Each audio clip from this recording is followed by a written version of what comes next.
This is part 2 of the video called Little Jack's Got It All Figured Out. The two boys walked over to a separate picnic table, but did not sit down. Little Jack immediately took the initiative. He said, "Tom, it sounds like you are in a really bad mood. Is there something that has happened that you would like to talk about?" Tom shook his head and said, "No, nothing's wrong." Little Jack said, "Tom, it sure doesn't seem that way. You're a really great guy normally. I'm sure you don't really want to cause one of your best friends to have an asthma attack, or to try to get my cousin in trouble with my mom. Something must have happened to motivate you to act this way all of a sudden. I won't tell anyone if you would like to tell me about it. I'm concerned about you." Tom laughed in a half-hearted way. He said, "Huh, you're concerned about me? Huh, that's a laugh. No one's concerned about me, least of all my girlfriend Whitney, or should I say, my ex-girlfriend." Little Jack asked with concern, "What happened, Tom?" Tom seemed about to walk off. Then suddenly he sat down on the picnic table bench and said, "I don't know why I'm telling you this, but I guess I need to talk to somebody. I've been getting these bad vibes lately that something was wrong. I had this hunch that Whitney might be cheating on me, but then I tell myself that I was crazy to feel that way, as she so clearly liked me. After all, she would hang all over me. But I couldn't shake that feeling that something was wrong. And then, just the other day, I walked into Walmart to pick up a few things, and who do I see kissing between the counters but Whitney and this guy I didn't know."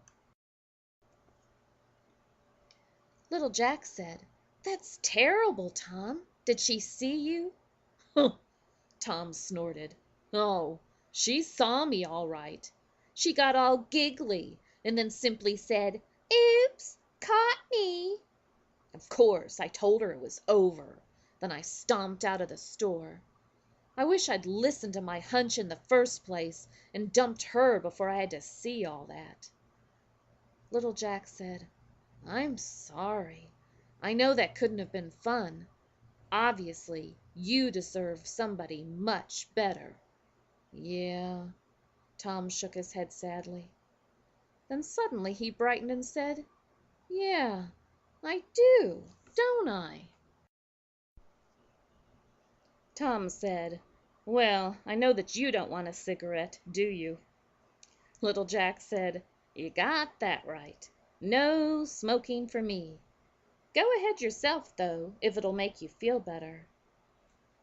But if you like instead, we could go to the Exxon station, and I'll be happy to treat you to a Coke or Pepsi, whichever you prefer."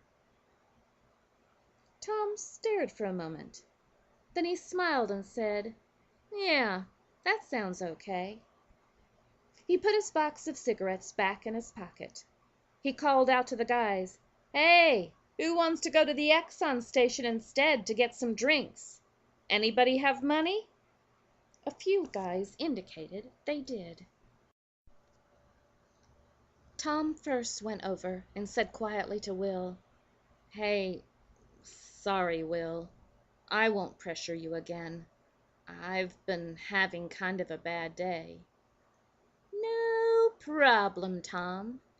Then in a funny-sounding way, Will said, "Of course, that cigarette here did have a little problem.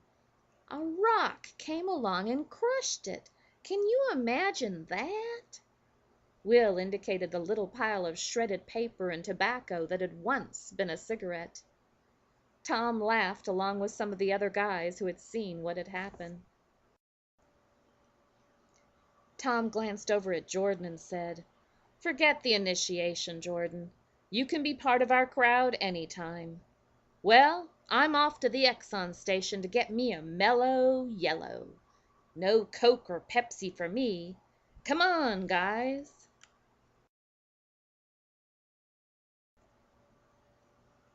Little Jack, Jordan, Tom, and a few of the other guys walked to the gas station to buy a soft drink.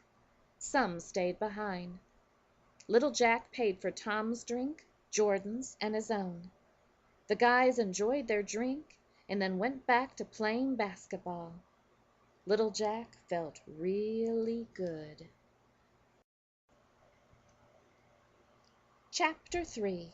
The End of the Story About Little Jack. As Little Jack thought back on that previous weekend, he thought, wow, that wasn't like me at all.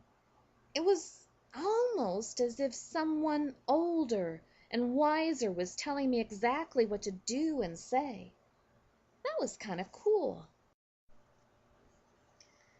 Little Jack smiled to himself.